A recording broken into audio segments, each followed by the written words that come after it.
Observe o alfabeto maiúsculo e minúsculo em letra de imprensa e letra cursiva. Depois copie a letra cursiva. A Ana Clara segue direitinho as instruções, cobre os traços e rapidamente chega às letras indicadas no livro. Há um ano, a menina aprendeu a ler e a escrever e tomou gosto pelos estudos. Estudar é uma coisa muito importante, eu adoro estudar. O Rafael também fica todo compenetrado fazendo os exercícios. Aos 7 anos, já é craque na leitura. Copie os nomes das figuras: anel, ema, ioiô, ovo e uva. O garoto tem se dado muito bem nas aulas de português. Dá até assistência aos colegas quando eles não entendem algo. Eu ajudo meus amigos a ler. Eu ajudei uma amiga minha que para ela saber os nomes, porque não dava para ver. Em sala, os meninos e meninas têm aulas variadas ao longo do dia. Ciências e matemática estão entre as disciplinas favoritas dessa galerinha, que acompanha atenta as explicações da professora Jaqueline. E quantas dezenas eu posso colocar aqui na casinha da dezena? 9 dezenas, então vamos colocar 1, 2, 3, 8, faltam quantas? Mais uma, né? A questão pode até envolver números, só que para resolvê-la, cada um aqui precisou ter a base do português para entender o que foi pedido. Esse é um pré-requisito nas matérias ensinadas. Uma das metas do Plano Nacional de Educação é alfabetizar nos próximos 5 anos todas as crianças até o 3º ano do ensino fundamental. Nesta escola pública do Distrito Federal, os alunos já sabem ler e escrever. E olha que eles estão apenas no 2º ano. Mas esta ainda não é uma realidade no país. Outro objetivo é universalizar o ensino para que pelo menos 95% dos estudantes concluam os estudos dentro do tempo previsto, sem que haja a chamada distorção idade-série. Uma das estratégias é promover a busca ativa de crianças e adolescentes que estão fora das salas de aula. O trabalho é feito em parceria com órgãos de proteção à infância, como o Unicef. A gente tem isso, a gente fala que a gente universalizou o acesso à educação básica. Isso ainda não é uma realidade. Mesmo quando a gente diz que a gente tem praticamente 100% das nossas crianças de 6 anos matriculadas no 1º ano do ensino fundamental. Sim, temos quase 100%. Mas nos levantamentos da PNAD a gente viu que quase 400 mil com idade entre 6 e 10 anos estão fora da escola. Isso é um número muito grande. Isso é quase o tamanho do sistema educacional da Finlândia, que a gente gosta tanto de comparar ao Brasil, por exemplo. Esta especialista explica que problemas sociais, regionais e econômicos são fatores que podem afastar as crianças dos centros de ensino.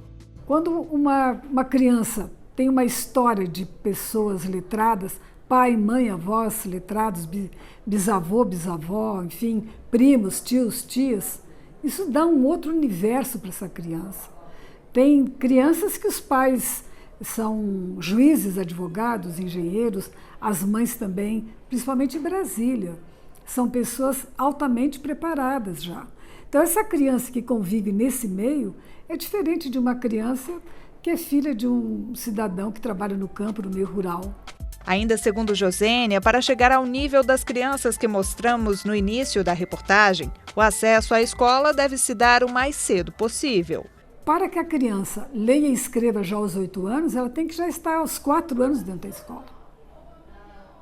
Que aí ela poderá preencher certos vazios dessa herança cultural, dessa herança familiar de gerações, esse problema social. Então, também tem todas as categorias sociais. Então, quando se fala em uma criança com 8 anos já estar lendo com 8 anos, escrevendo um mínimo, tudo bem. Mas quando eu digo estar plenamente alfabetizado, não é só ler e escrever algumas palavras.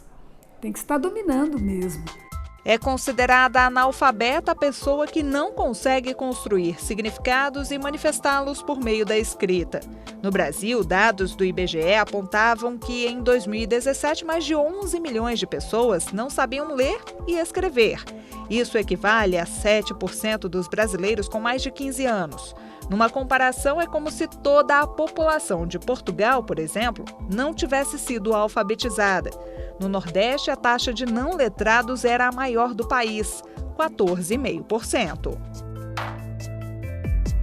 Uma pesquisa feita pelo Unicef revelou que 53% dos alunos que chegaram a estudar e abandonaram a escola estavam em famílias com renda mensal de até meio salário mínimo. O número aumentou para 86% quando a renda era de até um salário. Para Ítalo, uma vida de sucesso nos estudos, sem evasão escolar, depende do que é ofertado pelas escolas brasileiras. Uma outra questão bastante importante é a capacidade que a escola tem de ofertar oportunidades reais de aprender para as crianças e adolescentes, entendendo as necessidades que elas têm naquele momento de aprender e de se desenvolver.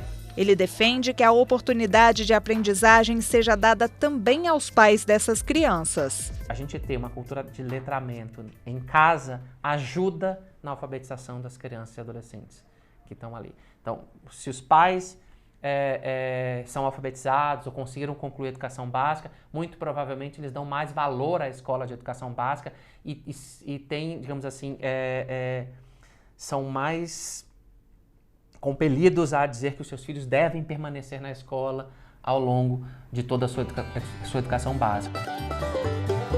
Ana Clara não quer sair da escola, não. Mesmo tão novinha, a menina já sabe o que quer no futuro: ser professora. E dá um conselho. É importante ler e escrever para ser alguém lá na frente.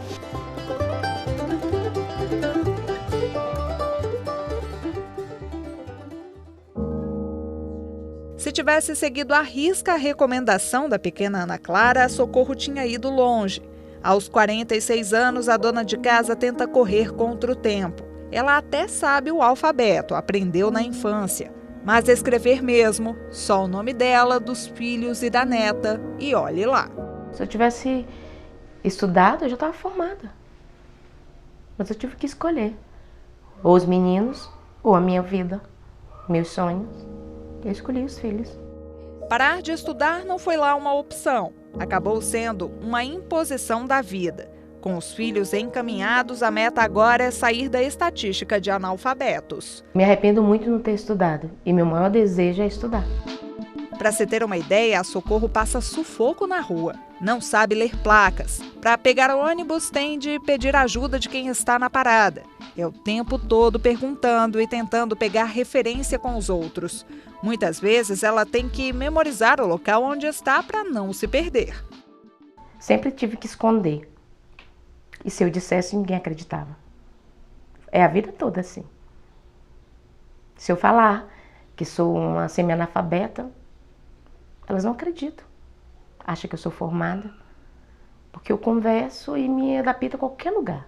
Existe uma inversão no conhecimento dessa área, no Brasil principalmente, que pensa que tem que ensinar a escrita pela fala.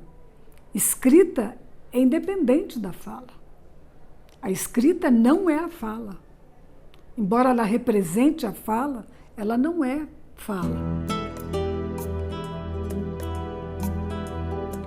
Socorro sabe que está começando a vida tarde. Quer se inscrever numa escola para jovens e adultos no próximo semestre. Tem certeza de que em breve vai poder ler e escrever tudo. A inteligência do ser humano não é a leitura, sim a sua essência. Quando você quer, aprender alguma coisa, você consegue. Tudo é possível.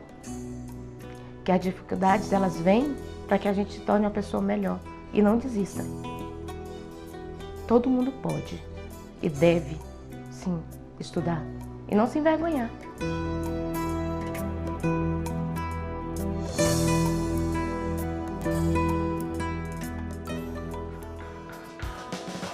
O Repórter Justiça faz uma pausa e volta já. No próximo bloco, a repórter Fernanda Tavares vai classificar os tipos de analfabetismo no país e mostrar como funciona a educação para jovens e adultos. Você vai saber também detalhes sobre o programa Brasil Alfabetizado. Não saia daí!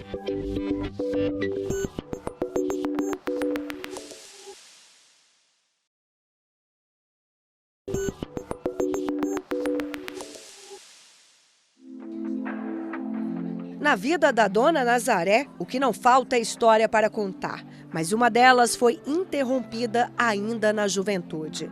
A aposentada teve uma infância difícil na roça, no interior da Bahia, e não conseguiu levar os estudos adiante.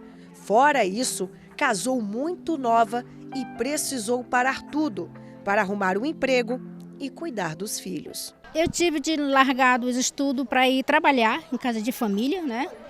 E não tinha como, né? Eu tinha que trabalhar e não dava para estudar. Aí vim para Brasília, em 79 vim para Brasília, me casei logo no primeiro ano que me casei, né? E fui casada há 2 anos, tive 4 filhos e não deu para estudar, né? Aí eu tive que criar esses filhos sozinho, né? Mas criei, graças a Deus, tá tudo bem. E o meu filho adoeceu, o meu segundo filho, o único filho homem que tinha, ele adoeceu com 15 anos. E foram 20 anos de luta, né? E não teve como estudar, não teve como fazer nada. Depois da morte do filho, ela viu que era hora de recomeçar o que tinha deixado para trás. Aos 60 anos, Dona Nazaré decidiu voltar para a escola. Já são 3 anos estudando. A meta é ser chefe de cozinha e trabalhar em grandes restaurantes. Eu ganhei um curso de gastronomia e eu fui fazer a matrícula e não consegui matricular por causa que eu não tinha estudo suficiente, né? Aí resolvi estudar de novo, né? E aqui estou e minha meta é chegar a fazer meu curso de gastronomia, né? Começar de novo é muito bom, sabe? É assim, sem explicação. É muito bom, assim. É como se eu estivesse começando tudo de novo, mas de maneira mais firme e sabendo o que é que eu quero. A história de Dona Nazaré se repete Brasil afora. Só aqui no Distrito Federal são 60 mil pessoas analfabetas. E o perfil geralmente é o mesmo. Pessoas que viveram a infância e a adolescência em fazendas, sem nenhuma escola por perto ou sem condições financeiras de pagar um professor particular. A Denise é reflexo desta realidade. Queria muito ser jornalista, mas não teve a oportunidade de terminar o ensino básico no colégio. Hoje, aos 39 anos, começa a escrever as primeiras linhas no caderno. Há 3 meses, está sendo alfabetizada em uma escola especializada na educação de jovens e adultos. Meu sonho era terminar, formar, né, dar um sonho, dar uma casa para minha mãe. Eu falei, eu vou dar um orgulho para minha mãe, né? E meu pai, ela esforçava tanto lá na roça, trabalhava para comprar livro, comprar material e tudo. Aí eu estudando, aí conheci um rapaz, eu acabei engravidando, né? Aí com isso eu tive de parar o estudo. Aí eu parei e fiquei até agora, né? Esse tempo sem estudar. Aí meu sonho é voltar a estudar. Eu falei, eu queria um dia eu vou ser repórter. Meu sonho era ser repórter, né? Também sair pelo mundo, né? Aí fazendo reportagem e tudo. Aí não deu certo. Aí eu acabei falando, mas um dia eu volto a estudar. Um dia eu volto a estudar. A volta para a sala de aula é sinônimo de realização. Conhecendo as letras, tudo de novo. Aí eu sinto cada dia que eu aprendo uma palavra, um número. Aí eu fico mais feliz, pelo menos estou abrindo a mente, né? Estou desenvolvendo, aí que eu mais quero. No Brasil, as habilidades e práticas de leitura, escrita e matemática são avaliadas no Indicador de Alfabetismo Funcional. Ele mostra o nível educacional de pessoas entre 15 e 64 anos e classifica o alfabetismo em 5 patamares. Analfabeto, que é o grau mais extremo, rudimentar, elementar, intermediário e proficiente, que engloba o domínio absoluto da fala e da escrita. Rudimentar é que domina um pouco mais que o analfabeto funcional. Domina um pouquinho mais, ele faz frases como eram as cartilhas antigas. Eu tenho uma boneca, a boneca é bonita, quer dizer, são frases curtas, não consegue combinar, não usa orações subordinadas, não tem um domínio, um desempenho linguístico, não consegue fazer realmente um texto que tenha senso crítico. Pois o intermediário já está um pouco melhor. Então, geralmente, eu considero, sem grosso modo, que alguém que termina a 7ª, 8ª série deveria, pelo menos, estar no nível intermediário. Mas não acontece. A Denise, até então, era vista como analfabeta funcional. Conforme a classificação que nós vimos dentro do documento, dos últimos documentos, é exatamente o analfabeto funcional, é que ele não tem autonomia com a escrita. Ele não consegue fazer um documento, ele não consegue fazer um pedido por escrito. O texto dele não lhe dá autonomia, não lhe dá liberdade. Ele depende, ele não consegue construir frases completas. Então, realmente é muito precário. Quem escreve bem tem poder na sua mão. Poder de todo tipo, que pode ser usado para o bem ou para o mal. Mas é um poder. Então, quem não escreve está totalmente despojado de poder. A educação de jovens e adultos está prevista na Lei de Diretrizes e Bases da Educação. A União, por meio do Ministério da Educação, dá o apoio técnico e financeiro. Hoje, são 5 milhões de pessoas matriculadas no EJA em todo o país. Mas em 2014, este número era bem menor e chegava a pouco mais de 3 milhões de estudantes. O programa, conhecido como Brasil Alfabetizado, é desenvolvido pelo governo federal desde 2003. Os desafios são grandes. Romênia é diretora de uma escola considerada polo de educação de analfabetos no Distrito Federal. Para ela, é preciso também qualificar os professores dessa modalidade de ensino. Os nossos professores, eles já chegam aqui e já têm essa consciência de que cada estudante que ele vai lidar no dia a dia tem uma realidade, uma particularidade e que exige dele um atendimento e preparo de material específico para aquele caso. Desde o adolescente dos 15 anos até as senhoras dos 60, mais de 60 anos. Então, o nível, assim, a capacidade dele de interagir na sala de aula é diferente, né? Um adolescente, ele tem um tempo para aprender que é diferente de uma pessoa mais velha. Com muita paciência, o trabalho tem sido feito. São 15 anos trabalhando exclusivamente com jovens e adultos. Muitos alunos saíram da escola direto para o curso superior.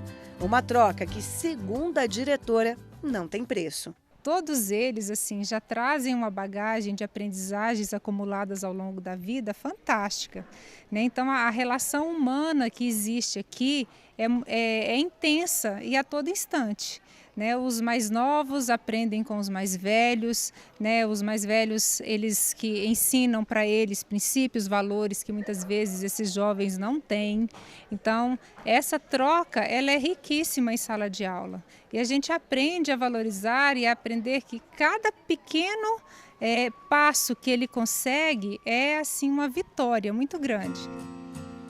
Dalva está realizada por voltar a estudar. O primeiro dia em sala de aula foi inesquecível. O primeiro dia foi ótimo, porque eu encontrei uma professora que até hoje, para mim, ela tem idade de ser minha filha, mas eu considero como uma mãe, porque ela me ajudou demais, ela incentivou demais, ela é um amor, um anjo na minha vida. No início que eu pensava que a minha filha falava, eu dizia, não tem mais idade, mas depois que eu voltei, menina, era uma festa, foi festa, foi alegria para mim, não sabe, menina Fernanda? Era alegria mesmo, não sabe? Porque eu me senti assim, pra cima, não sabe? Eu me senti que eu era outra pessoa, que eu sou capaz, não sabe? Eu com a idade de 63 anos, não, nessa época eu tinha 60, né? Eu dizia, meu Deus, eu com 60 anos, eu trabalho, eu tenho força de vontade, estou estudando, estou aprendendo aquilo que eu não aprendi, muitas coisas lá atrás, não sabe? Só sabia mesmo assinar o nome e agora eu estou aprendendo. Isso é maravilhoso, muito gratificante para mim.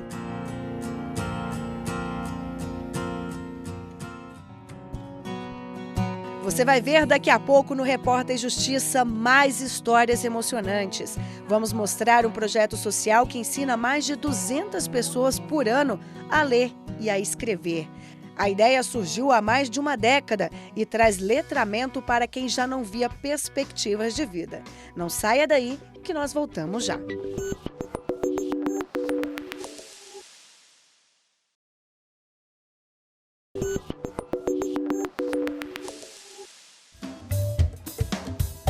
Nesta sala de aula, olhares atentos e muita concentração por parte dos alunos. A professora cuidadosamente ensina as primeiras palavras. Na turma, apenas adultos e idosos.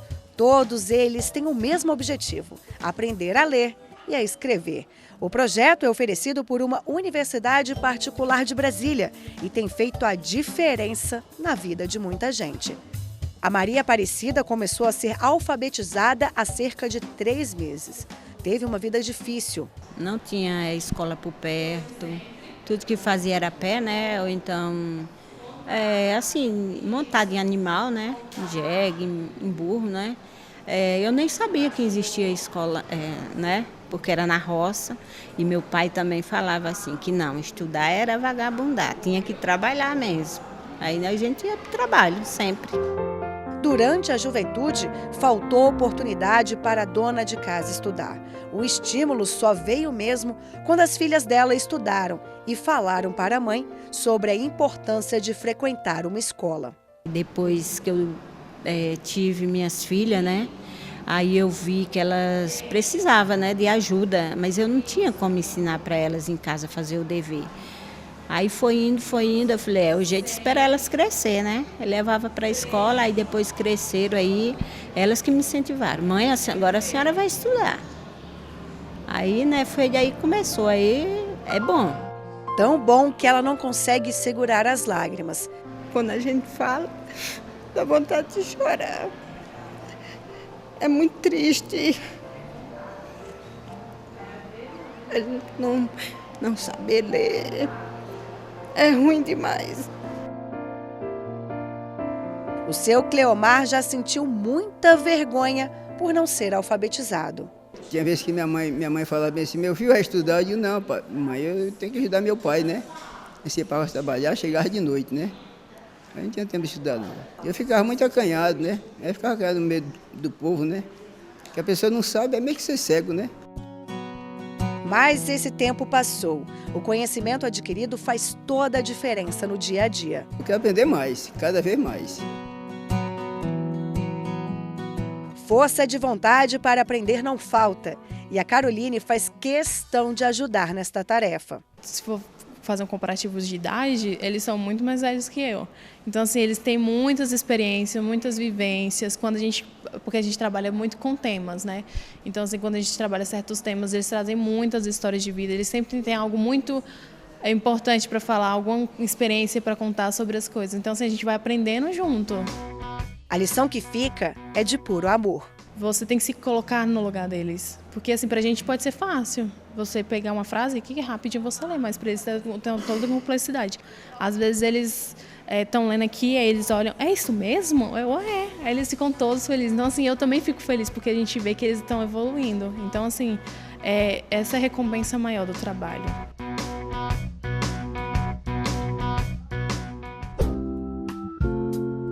Agora você vai conhecer a Alminda. Da mesma forma que a Maria Aparecida e o Cleomar, teve uma vida cheia de restrições. Aos 28 anos veio para Brasília. Trouxe as filhas e tinha pouco dinheiro no bolso. Queria conseguir creche para as meninas e estudar ao mesmo tempo. E olha que conseguiu. Eu comecei a estudar numa escola classe e fiz até a 4ª série nessa escola classe. Dentro de 6 meses eu consegui fazer as 4 séries. Aí dei continuidade, né? Continuei estudando, fazendo 2 séries por ano. Aí conheci o meu atual marido e ele me incentivou muito. Ele já era formado, ele era engenheiro civil, era funcionário público, então ele já sabia a importância do estudo, né? Aí eu continuei estudando, terminei o ensino médio e ele falou que agora eu teria que fazer faculdade. A partir do conhecimento foi que eu comecei a estudar, foi que eu vi a importância do estudo e pude influenciar as minhas filhas, entendeu? Que a partir daí eu sabia a importância que tinha isso, entendeu? você ter conhecimento, você estudar, você vencer na vida pelos seus estudos, entendeu? Pelos seus esforços. Alminda não só formou, como é pós-graduada em agronomia. Foi graças à dedicação que construiu o maior legado que um ser humano pode deixar para o outro, o conhecimento. Sempre que eu converso com alguém sobre isso, eu falei, eu estudei, sabe? Eu fiz tantas coisas para poder chegar aqui, que algumas pessoas falam que eu sou uma heroína, outros falam que eu sou louca. Eu não sei o que eu sou, entendeu? Mas eu não me arrependo de nada que eu fiz. O Repórter Justiça de hoje fica por aqui. Você pode rever esse e outros programas no nosso canal, no YouTube, TV Justiça Oficial. Visite também a nossa página na internet, tvjustiça.jus.br. Quer enviar uma sugestão de reportagem? Então anote aí o e-mail, reporterjustiça@stf.jus.br. Obrigada pela companhia, até a próxima e tchau.